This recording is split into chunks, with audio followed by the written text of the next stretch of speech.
Olá pessoal, tudo bem com vocês? Hoje nós vamos começar a primeira aula do nosso projeto Biologia na Veia. Vem comigo diretamente ao ponto que você vai aprender demais para passar no vestibular ou no Enem. Então aqui nós vamos começar a falar do nosso primeiro módulo, células, tecidos e, claro, o início de tudo, as moléculas. Para entender isso, é importante que você saiba que a vida na Terra começa literalmente na água. Então, a água é o nosso ponto de partida aqui. Bom, a água possui algumas propriedades importantíssimas, mas antes disso, vamos voltar a relembrar qual que é a fórmula química da água, H2O. Bom, essa água, ela possui uma propriedade aqui importantíssima para a biologia, retirada lá da química, que é o fato da molécula da água ser dipolar. Então, acontece que o hidrogênio se liga ao oxigênio, mais ou menos nesse ângulo, fazendo com que esses hidrogênios se tornam positivos e essa região do oxigênio negativa. Então, o que acontece aqui é uma coisa muito interessante. A molécula de água consegue interagir com uma série de moléculas. Quimicamente, a gente diz que a água é polar, por conta dessa polaridade, positiva no hidrogênio e negativa no oxigênio. Acontece que lá da química você aprende que semelhante dissolve semelhante. E aqui vai acontecer a mesma coisa. Se dissolver, a gente vai entender como uma interação. Então, na realidade, o que acontece é que a molécula de água interage tanto com moléculas que têm cargas positivas e negativas, e também com moléculas polares. Ah, professor, e as moléculas apolares? Acontece uma coisa interessante com as moléculas apolares.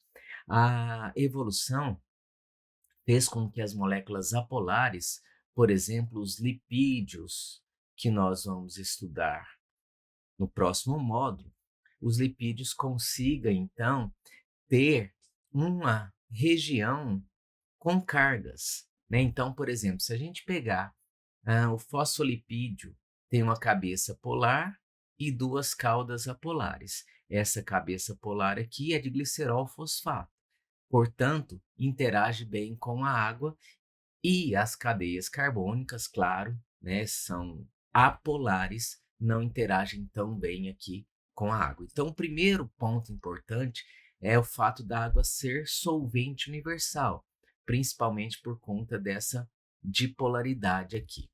Outra questão importante é o fato de que a água ela tem um alto calor específico. O que quer dizer isso?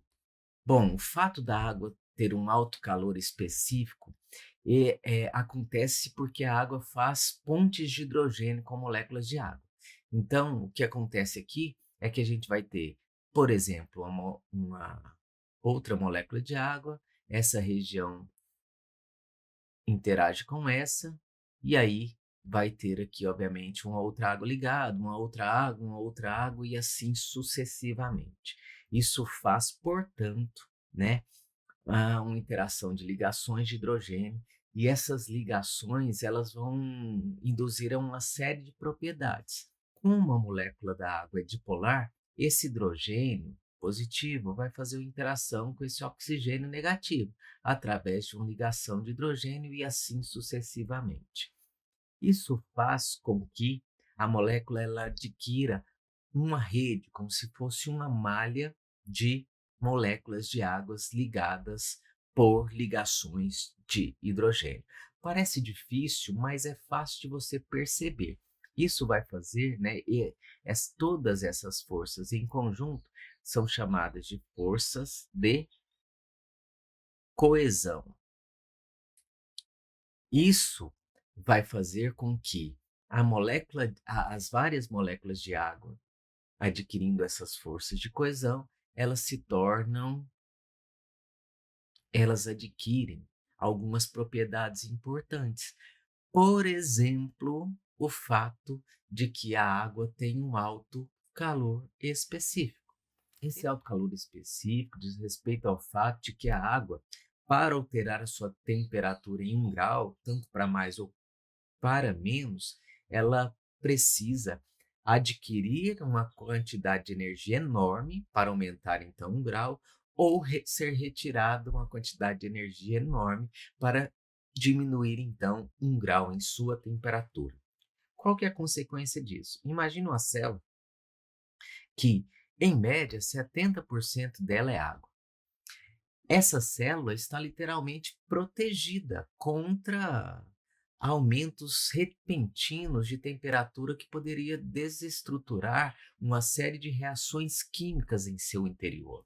Então, o fato da água ter um alto calor específico, ela protege a célula contra choques e aumentos repentinos de temperatura. Isso é muito bacana. Então, literalmente, uma planta pode ficar exposta ao sol sem literalmente se queimar. Um outro ponto importante aqui é adquirida através das forças de coesão e também das forças de adesão. O que é a força de adesão? As moléculas de água também, obviamente, vão interagir com outras moléculas que não são aquosas. Então, imagine uma planta, e essa planta ela tem vasos condutores de seiva bem fininhos, né, que são células. Essa água em contato com a parede desses vasos, através das forças de coesão e de adesão, elas conseguem aqui subir a uma certa altura. Isso é chamado de capilaridade.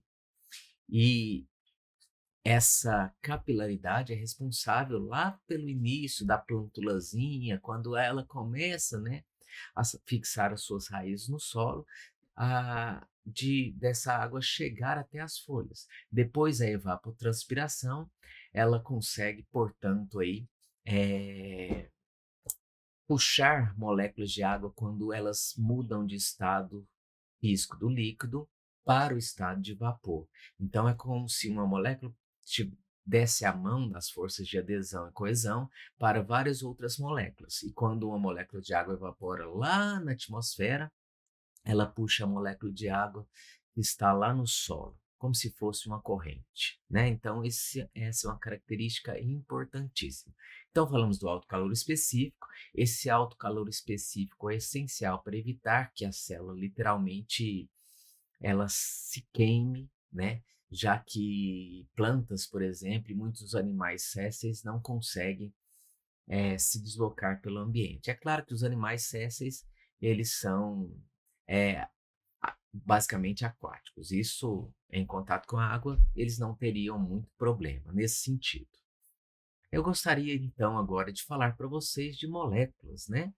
Quando a gente pensa em moléculas, basicamente são interações entre diferentes elementos químicos que vão formar aí moléculas através então de forças moleculares, né, de ligações moleculares.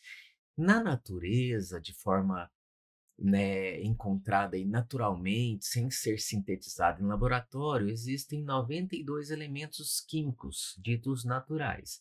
E eles foram formados aí ao longo da maturação do universo, né, que isso ocorreu através do Big Bang há cerca de 15 bilhões de anos.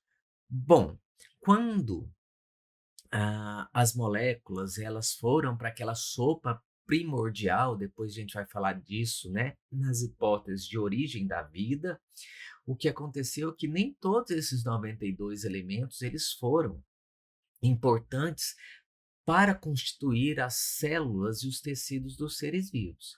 Então, basicamente, né, existe um mnemônico para vocês lembrarem disso, que é o CHOMPS. CHOMPS.